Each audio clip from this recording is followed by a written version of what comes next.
প্রাক্তন স্বামী সব্যসাচী অভিযোগ এনেছেন 5 বার বিয়ে করেছেন সুস্মিতা। সত্যিই কি 5 বার সংসার পেতেছেন সুস্মিতা? নিজের থেকে বয়সে ছোট পুরুষের সঙ্গে এবার বিয়ে করলেন তিনি। এই সব কথাই এবার জানালেন অভিনেত্রী সুস্মিতা দে। আপনাদের সবাইকে স্বাগত সিনে গসিপে। 5 বার সংসার পেতেছেন অভিনেত্রী সুস্মিতা দে। কটাক্ষ করেছেন অভিনেত্রী সুস্মিতা দের প্রাক্তন স্বামী সব্যসাচী। সে বিষয়ে মুখ খুলেছেন অভিনেত্রী, জানিয়েছেন 5 বার নয় 4 বার সংসার পেতেছেন তিনি। বন্ধুরা, 9 মার্চ সুস্মিতার সঙ্গে ডিভোর্স হয় সব্যসাচীর। 15ই মার্চ শুভাশিসের সঙ্গে বিয়ে করেছেন তিনি। মাত্র কয়েকদিনের আলোচনায় সিদ্ধান্ত বলে আগেই জানিয়েছেন সুস্মিতা। সুস্মিতা জানান তার এটি চতুর্থ। সব্যসাচী ছিল তার তৃতীয় স্বামী। এ বিষয়ে অভিনেত্রী বিস্তারিত জানিয়েছেন সংবাদ মাধ্যমে। ফেসবুক পোস্টে অভিনেত্রী সুস্মিতার প্রাক্তন স্বামী সব্যসাচী লিখেছেন যে 5টি বিয়ে করেছেন সুস্মিতা। বিবাহিত হওয়া সত্ত্বেও নাকি একাধিক সম্পর্কে জড়িয়েছিলেন অভিনেত্রী। সেটা কি সত্যি? কাদা ছোড়াছুড়ির মাঝেই অতীত নিয়ে মুখ খুলেছেন অভিনেত্রী। নিজের সমস্ত অভিযোগ সামনে এনেছেন অভিনেত্রী সুস্মিতা দে। লাইভে এসে অভিনেত্রী তার ব্যক্তিগত জীবন নিয়ে মুখ খুললেন। এছাড়াও সাক্ষাৎকারে অভিনেত্রী জানিয়েছেন বর্তমান স্বামী অর্থাৎ শুভাশিস দে তার চতুর্থ স্বামী। এর আগে 3 বার সংসার পেতেছেন তিনি। তবে কোনো সংসারই তার সুখের ছিল না। কেরিয়ার নিয়ে সুস্মিতার লড়াইও অনেকেই জানেন।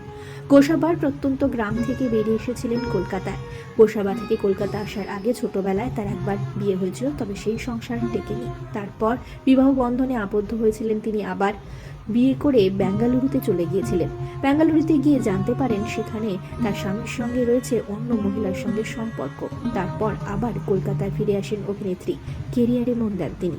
তারপরেও এক পরিচালকের সঙ্গে সম্পর্কে জড়িয়েছিলেন সুস্মিতা, তবে সেই সম্পর্ক দীর্ঘস্থায়ী হয়নি। এরপর সাংবাদিক সব্যসাচী চক্রবর্তীর সঙ্গে তার আলাপ, প্রেম, তারপর চার হাত এক হয়। 2018 সালে অন্তঃসত্ত্বা হয়ে পড়েন অভিনেত্রী। অভিনেত্রী জানিয়েছেন তার সন্তান গর্ভস্থ হওয়ার পর থেকে চক্রবর্তী পরিবার চাইতো না তার সন্তান জন্ম নিক। একাধিকবার গর্ভপাতের চেষ্টাও করানো হয়, কিন্তু শেষ অভিনেত্রী সিদ্ধান্ত নেন সন্তানকে পৃথিবীর আলো দেখাবেনি। তবে সেই সন্তান ভূমিষ্ঠ হয়নি। সে বিষয়ে অভিনেত্রী মুখ খুলেছেন, আঙুল তুলেছেন চক্রবর্তী পরিবারের দিকে। সেই সময় নাকি এক বিত্তশালী ব্যক্তির প্রেমেও পড়েছিলেন সুস্মিতা। অপরদিকে সব্যসাচীর সঙ্গেও যোগাযোগ ছিল তার। অভিযোগ, সব্যসাচী নাকি তাকে পরামর্শ দিয়েছিলেন প্রেমিকের থেকে দামি উপহার নিতে। তারপর অভিনেত্রীর সেই প্রেমও টেকেনি। অভিনেত্রী আবার ফিরে আসেন সব্যসাচীর কাছে। নতুন করে শুরু হয় সংসার। শ্বশুরবাড়ির সদস্যদের নিয়ে অভিনেত্রী সুখেই সংসার করছিলেন, তবে একসঙ্গে থাকা আর সম্ভব হয়নি। তার কারণ অভিনেত্রী বারবার জানিয়েছিলেন তাদের সম্পর্ক হয়ে গিয়েছিল রুমমেটের মতো। যাবতীয় খরচা বহন করতেন অভিনেত্রী সব্যসাচীর। এরপর তার জীবনে আসে বর্তমান স্বামী তথা ব্যবসায়ী শুভাশিস দে। ঘনিষ্ঠতা থেকে ধীরে ধীরে প্রেম, তারপর তারা বিয়ের সিদ্ধান্ত নেন।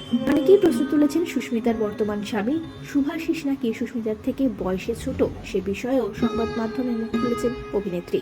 তিনি জানিয়েছেন, হ্যাঁ সত্যি শুভাশিস তার চেয়ে বয়সে ছোট, তবে তাদের বয়সের ফারাক কয়েক বছরের নয়, মাত্র কয়েক মাসের। বর্তমানে সুস্মিতার বয়স 36 বছর। নতুন স্বামীর টাকা দেখে তিনি বিয়ে করেছেন, এরকমও ভিত্তিহীন অভিযোগ উঠেছে তার ওপর। অভিনেত্রী এ বিষয়েও জানিয়েছেন, তিনি বলেছেন, আমরা দুজনে একসঙ্গে বড়লোক হচ্ছি। নিজের কাজের প্রতি সততা এবং শুভাশিসের হার না মানা মনোভাবই তার প্রতি সুস্মিতাকে আকৃষ্ট করেছে। অতীতকে পেছনে ফেলে অভিনেত্রী নতুন করে ঘর বেঁধেছেন শুভাশিসের সঙ্গে। নতুন জীবনের জন্য রইল অনেক শুভেচ্ছা, অনেক শুভকামনা। আমরা হলাম সিনে গসিপ। জুড়ে থাকুন আমাদের সঙ্গে, সাবস্ক্রাইব করুন আমাদের এই ইউটিউব চ্যানেলটি।